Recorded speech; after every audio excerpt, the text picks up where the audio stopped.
Agosto de 1969 fue el mes más húmedo que recuerdo en Vietnam. El aire no se movía, la selva parecía respirar encima de nosotros, y el barro ya no se secaba nunca.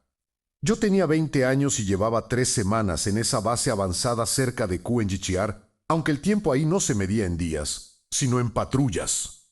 Aquella mañana, poco después del amanecer, un sargento pronunció mi nombre y me dijo que me preparara. No levantó la voz. No hizo falta. La orden era simple. Tan simple que nadie hizo preguntas. Salir, avanzar unos kilómetros hacia el oeste, comprobar un sector marcado en el mapa con lápiz rojo y regresar antes de que cayera la noche. No era la primera vez. Ni en 1969 esas órdenes se repetían como una rutina cansada casi mecánica. Pero recuerdo con claridad cómo sentí el peso de esa frase mientras ajustaba el casco. No debería significar nada. Íbamos 6. Todos jóvenes. Algunos hablaban para romper el silencio. Otros caminaban mirando el suelo, atentos a cualquier cambio en la vegetación. Yo iba tercero en la fila. Escuchaba mi respiración dentro del casco y el sonido constante de los insectos. Nada parecía fuera de lugar. Y, aún así, algo en mí estaba en alerta, como si el cuerpo supiera algo que la cabeza todavía no quería aceptar. A mitad del trayecto, el radio crepitó. Una voz seca confirmó la orden inicial y añadió un detalle que nadie comentó en voz alta. Fue solo una frase más, técnica, breve. Pero en ese momento entendí que no todos volveríamos a la base siendo los mismos.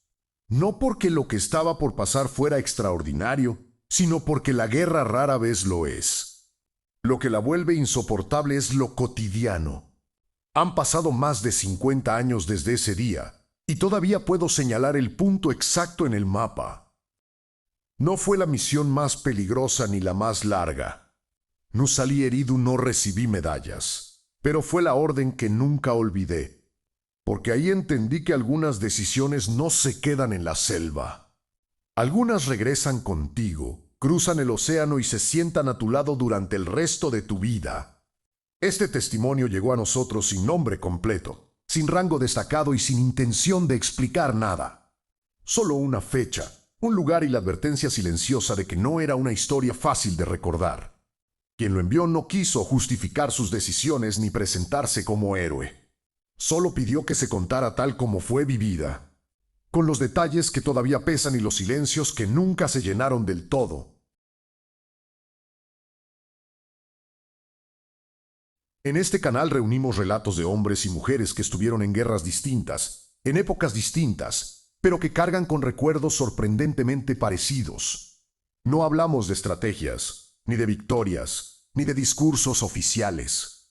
Hablamos de órdenes concretas, de momentos específicos y de las consecuencias que no suelen aparecer en los libros de historia. Esta es una de esas historias. Ocurrió en Vietnam, en agosto de 1969, cuando la guerra ya parecía interminable para quienes estaban dentro de ella. Antes de continuar, si este tipo de relatos te interesa, si crees que la guerra no se entiende solo por fechas y batallas, sino por las personas que la atravesaron, te invitamos a suscribirte al canal y dejar un me gusta. Eso ayuda a que estas voces sigan teniendo un espacio. Y si quieres, cuéntanos en los comentarios desde qué ciudad o país nos estás escuchando. Saber hasta dónde llegan estas historias también forma parte del relato. Ahora, escucha con atención. No para buscar una lección clara ni una conclusión cómoda. Escucha como quien recibe una memoria ajena, sabiendo que no todo lo que ocurrió puede explicarse del todo. Lo que vas a oír no pretende representar a toda una guerra, sino a un solo soldado en un solo día, cumpliendo una orden que parecía más y que terminó siendo mucho más que eso. Llegué a Vietnam a finales de julio de 1969, aunque durante mucho tiempo no supe decir con exactitud en qué día. El calor borraba las fechas y la humedad hacía que todo se sintiera igual. Nos trasladaron desde Da Nang hacia el norte, cerca de la zona desmilitarizada. en camiones abiertos que avanzaban despacio por carreteras que parecían derretirse bajo las ruedas. Yo era nuevo, y eso se notaba en la forma en que miraba todo. La base avanzada donde nos dejaron no tenía nombre oficial, al menos no uno que usáramos. Era un conjunto de sacos de arena, carpas bajas y trincheras mal conectadas, rodeadas de selva espesa. El olor era una mezcla constante de barro, sudor y combustible. Dormíamos poco, siempre con el equipo cerca, aprendiendo rápido que en ese lugar no existía la rutina segura. Mi unidad estaba compuesta por hombres que llevaban meses allí. Algunos contaban los días para volver, otros ya habían dejado de hacerlo. El sargento Miller, que comandaba el grupo, tenía una forma tranquila de hablar que no admitía discusión. No gritaba, eso lo hacía más inquietante. Cuando decía algo, uno sabía que no había margen para interpretaciones personales. Las primeras patrullas fueron breves, casi educativas. Avanzar, observar, regresar. Aprender a reconocer sonidos que no pertenecían a la selva, sombras que no encajaban, silencios que duraban demasiado. Nadie lo explicaba en voz alta, pero todos entendíamos que la supervivencia dependía de prestar atención a detalles que fuera o Yalí no significarían nada. La noche anterior a la orden, llovió sin pausa. El agua se filtró por todas partes, empapando botas, mochilas y cuerpos. Dormí poco, escuchando el golpeteo constante sobre la lona y pensando en cosas sin forma. No era miedo todavía, más bien una expectativa tensa. Como si algo estuviera a punto de ocurrir y el cuerpo lo supiera antes que la mente. A la mañana siguiente, el sargento reunió al grupo cerca del puesto de radio.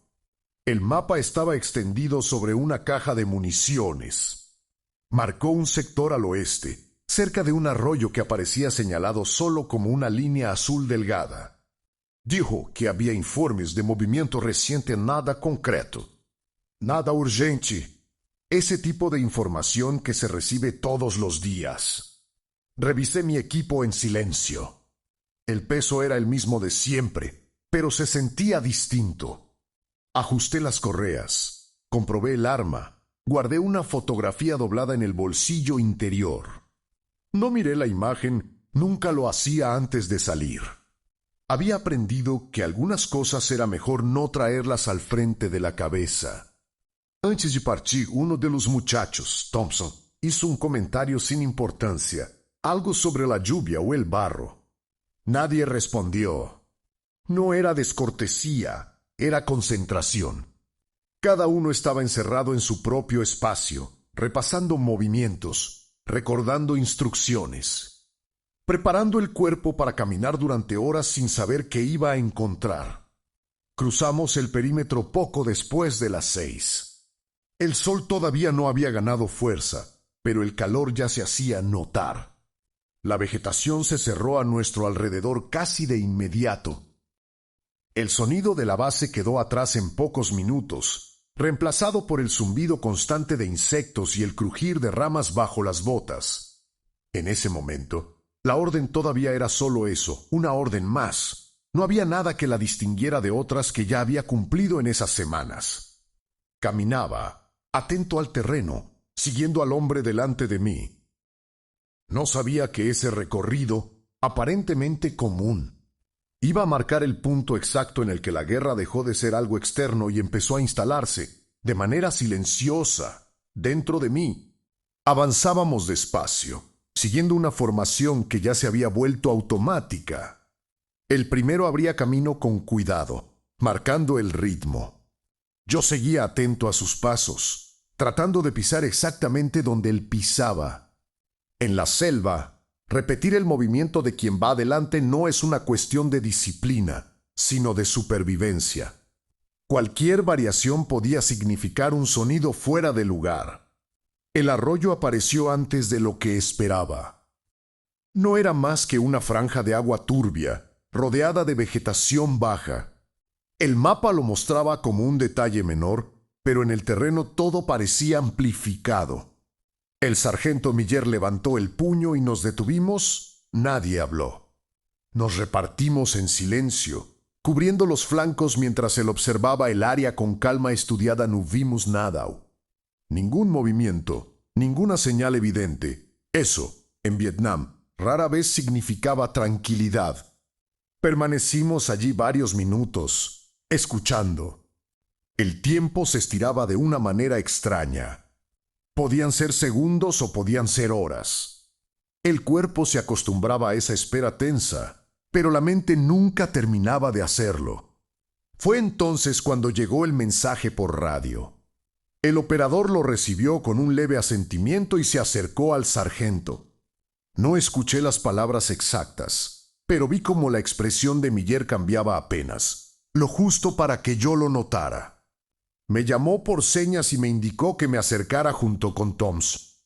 La nueva orden no reemplazaba a la anterior. La ajustaba. Debíamos avanzar un poco más hacia el norte, seguir el curso del arroyo durante aproximadamente 1 kilómetro y verificar una zona donde se sospechaba que había habido actividad reciente. No era una emboscada confirmada, no era una misión de combate. Era, otra vez, una comprobación. Mientras retomábamos la marcha, pensé en lo fácil que era describirlo todo en términos técnicos. Avanzar, verificar, regresar. Palabras limpias, sin peso. Nadie hablaba de lo que realmente implicaban adentrarse en un terreno que no conocíamos, donde cualquier detalle podía cambiarlo todo en un segundo. El calor empezó a hacerse más intenso. El sudor me corría por la espalda y se mezclaba con el barro seco del día anterior. Sentía el rifle pesado, no por su peso real, sino por la atención constante que exigía. Cada rama, cada hoja desplazada por el viento, parecía reclamar una decisión inmediata, avanzar o detenerse. En un punto del recorrido, Tom se detuvo de golpe. Todos lo imitamos. Señaló el suelo con cuidado. Había huellas recientes, apenas visibles, demasiado ordenadas para ser de animales. Nadie dijo nada, pero el mensaje era claro. No estábamos tan solos como había parecido minutos antes. El sargento evaluó la situación sin apuro. Indicó que continuáramos, pero con mayor separación entre nosotros. Ese gesto, pequeño y silencioso, cambió el clima del grupo. Ya no era una patrulla rutinaria. Algo había dejado de ser abstracto y se había vuelto concreto, visible, imposible de ignorar. Seguimos avanzando con una concentración absoluta. Yo sentía el latido en las sienes y la respiración medida dentro del casco. No pensaba en el regreso ni en la base, pensaba solo en el siguiente paso. En ese momento, la orden seguía siendo legal, clara y precisa. Todavía no sabía que cumplirla me iba a acompañar mucho más allá de la selva. El silencio se volvió más denso a medida que avanzábamos. No era una ausencia de sonido, sino lo contrario, demasiados ruidos pequeños que obligaban a filtrar constantemente, que ignorar y que no. El arroyo seguía a nuestra izquierda, oculto en parte por la vegetación. El agua corría lenta, cargada de hojas y barro, como si también avanzara con cautela. A unos cientos de metros del punto señalado, el sargento Miller levantó la mano una vez más. Nos detuvimos de inmediato. Señaló una elevación leve del terreno, apenas perceptible. Desde ahí se dominaba un pequeño claro. No era un lugar estratégico en los mapas, pero en el terreno ofrecía una visibilidad que escaseaba en esa zona. Nos desplegamos siguiendo las señas conocidas. Cada uno ocupó su posición sin cruzar miradas. Yo me arrodillé detrás de un tronco caído, tratando de mantener el arma estable. El sudor me caía por la frente y me picaban los ojos, pero no me moví. En Vietnam, aprender a ignorar el propio cuerpo era parte del entrenamiento real. Fue entonces cuando escuchamos el primer sonido distinto. No fue un disparo ni un grito. Fue el crujido seco de una rama, demasiado cercano y demasiado deliberado. El tipo de ruido que no hace el viento. Nadie reaccionó de inmediato. Esperamos a veces. Moverse demasiado rápido era tan peligroso como no moverse. El segundo sonido confirmó lo que ya sabíamos: movimiento humano. Lento, cuidadoso. No vimos a nadie, pero la presencia era innegable. El sargento se desplazó unos metros, agachado, y volvió a hacer señas. La orden seguía siendo observar, no iniciar contacto. Eso era lo que decía el protocolo. Eso era lo que estaba escrito. En ese momento, el radio volvió a crepitar. El operador recibió un mensaje breve y se lo transmitió a Miller en voz casi inaudible. Yo no escuché las palabras exactas, pero vi cómo apretó la mandíbula. Luego levantó la vista y recorrió el grupo con una mirada rápida. No había dudas ni dramatismo, solo decisión. La orden cambió, pero no de forma radical. Autorización para actuar si la situación lo requería. Una frase ambigua, diseñada para cubrir todas las posibilidades. Esa clase de orden que parece darte libertad, pero que en realidad te deja solo frente a las consecuencias. Sentí un nudo en el estómago que no tenía nada que ver con el miedo inmediato. Permanecimos así varios minutos más, inmóviles, respirando despacio. El tiempo se volvió espeso. Pensé en lo extraño que era que todo pudiera depender de un segundo, de un gesto mínimo. Nadie hablaba, nadie necesitaba hacerlo. Todos sabíamos lo que estaba en juego, aunque nadie lo nombrara. De pronto, una silueta se recortó entre la vegetación. No era clara, no era completa. Solo una forma que se movía con cautela. No levanté el arma de inmediato. Esperé la señal. El entrenamiento gritaba una cosa eu cuerpo otra. Ese instante, suspendido, se quedó grabado en mí con una nitidez que nunca se borró. Nada ocurrió de inmediato. La silueta desapareció tan rápido como había aparecido. El claro volvió a quedar vacío, pero la sensación no se disipó. Sabíamos que el contacto había sido real. Y también sabíamos que, a partir de ese momento, cada decisión iba a pesar más. La orden seguía vigente, pero ya no era solo una instrucción. Se había convertido en una carga. Después de que la silueta desapareció, nadie se movió de inmediato. Permanecimos en nuestras posiciones, atentos a cualquier cambio mínimo en el entorno. El claro parecía exactamente igual que antes, pero ya no lo era. Algo había sido confirmado, aunque no pudiéramos señalarlo con precisión. En la guerra, esa certeza incompleta era suficiente para alterar todo. El sargento Miller hizo una seña casi imperceptible para reagruparnos. Avanzamos con extrema cautela, reduciendo aún más el espacio entre cada paso. El arroyo quedaba ahora detrás de nosotros, y la vegetación se cerraba con mayor densidad. El aire estaba pesado, cargado de humedad y del olor agrio de la tierra removida. Fue entonces cuando encontramos las primeras señales claras. No eran trampas visibles ni posiciones fortificadas.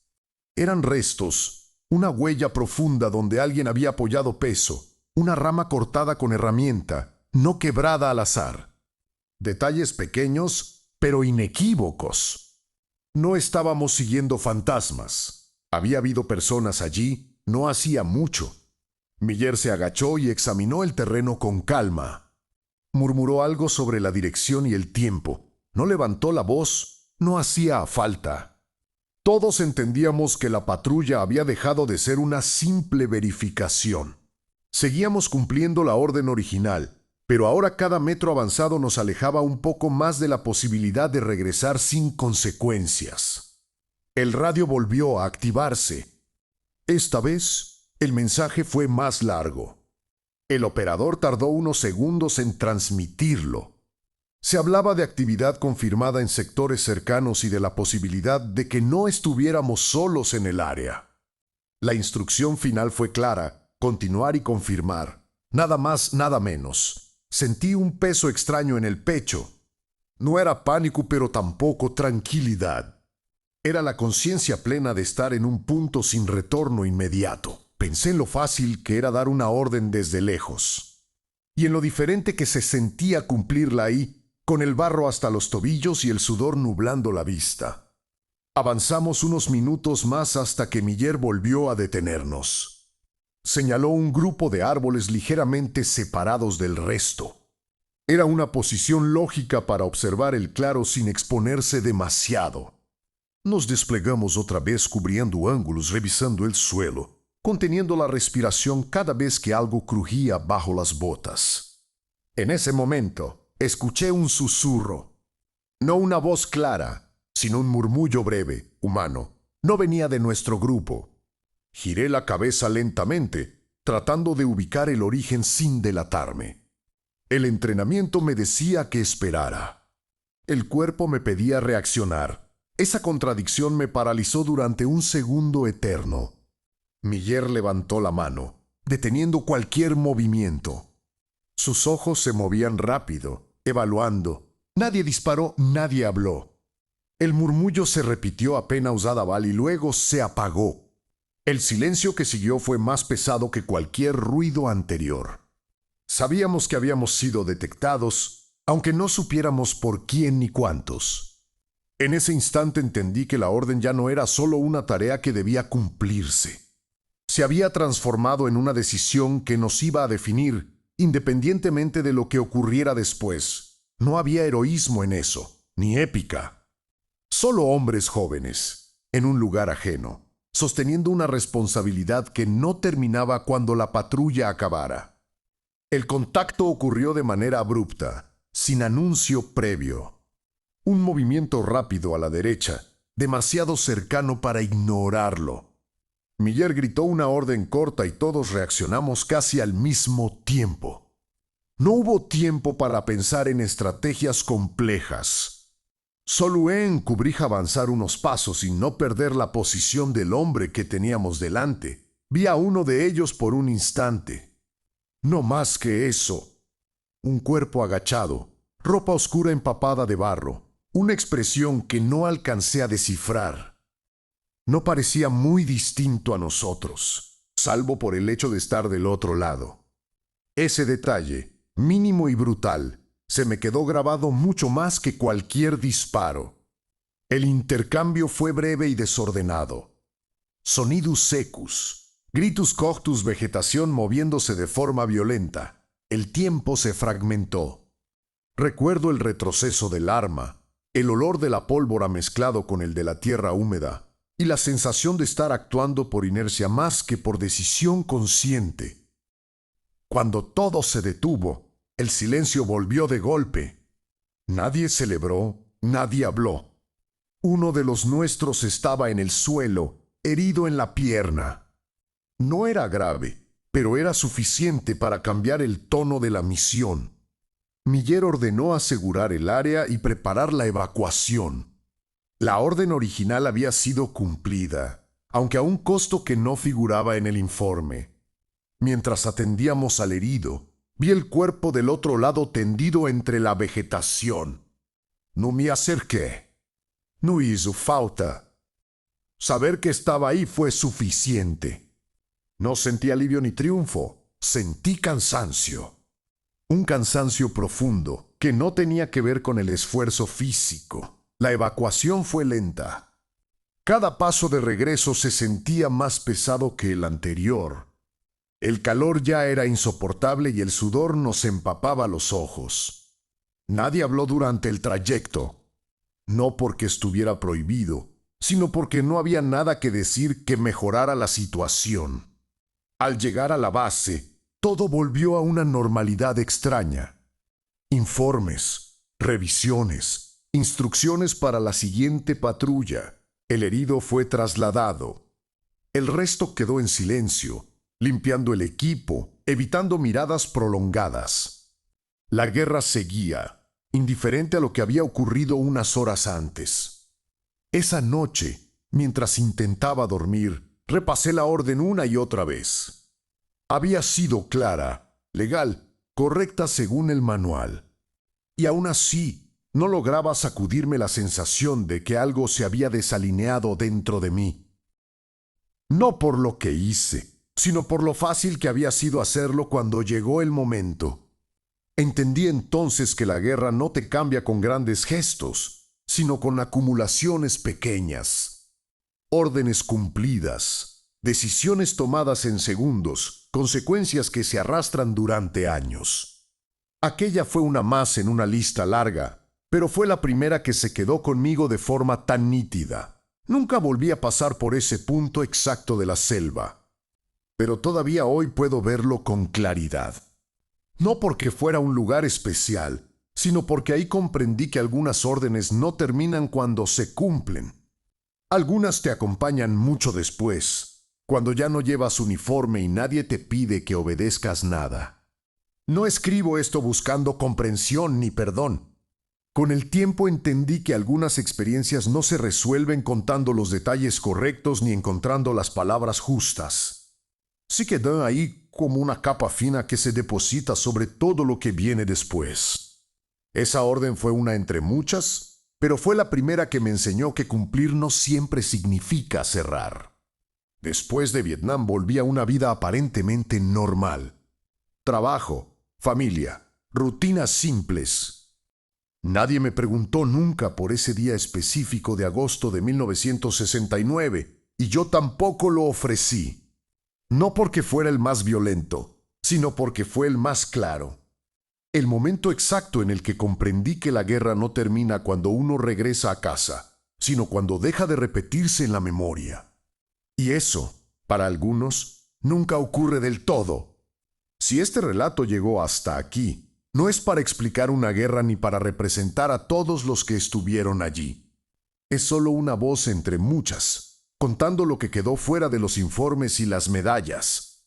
Hay más historias como esta, diferentes guerras, distintos nombres, mismas marcas. Y poco a poco iremos contándolas.